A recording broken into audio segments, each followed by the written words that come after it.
Hello everyone, it's Shane Kanto, your Wasteland reviewer, and I'm here to review Eleanor the Great, the new drama film from director Scarlett Johansson and writer Tori Kamen, and this focuses on, after a devastating loss, witty and proudly troublesome Eleanor, who's 94, tells a tale that takes on a dangerous life of its own.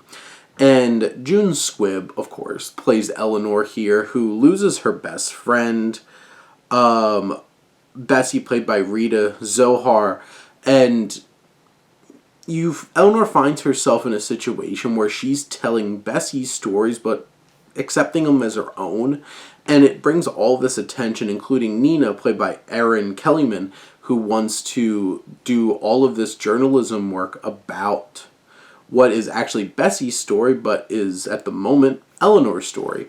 And this film, from a directing standpoint, Johansson's approach to this is really flat. It looks very much like we're watching a sitcom, and there's very little visual intrigue introduced or a specific voice from a directorial standpoint. It's very workman-like, very watching a network television kind of show look to it, and I think it loses some of its muster when it comes to dealing with some of these heavier moments when it feels so flat to look at. And also, I think there's a struggle here in terms of the tone, because this is really funny at times, and it feels like there's some whiplash when it deals with these really heavy themes about the Holocaust and stuff like that. And it's hard balancing those things, and there's some pacing issues, especially when the film focuses on Nina and her dad, Chiwetel Ejiofor, who's criminally underutilized in this film, that it drags, because the real driving force of this movie, and I don't think this movie would work without her, is June Squibb. She's so charismatic, and she delivers these jokes, these zingers, these barbs at people like it's nobody's business, and she is an absolute delight watching this film.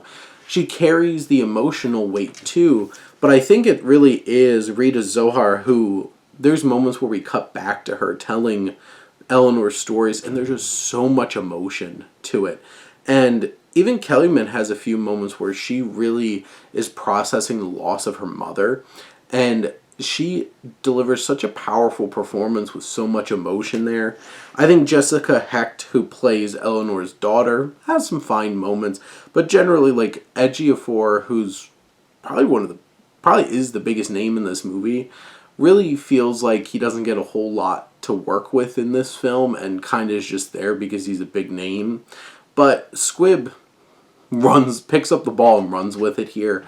This film deals with some really heavy themes about the Holocaust and processing trauma and loss, and it's meaningful.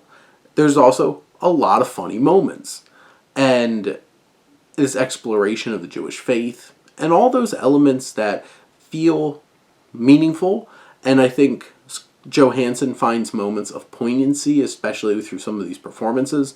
It's just very inconsistent and clunky and rocky along the way, but there's enough there to deliver a powerful, emotional, and funny experience that had a lot more potential, but Squibb, I think, really picks up the game along with some of her supporting performers and delivers enough on those laughs and those tears to make this a worthwhile experience. But those are my thoughts on Eleanor the Great. Let me know what you think, and let's talk some movies. But thank you as always for tuning in and supporting your Wasteland reviewer.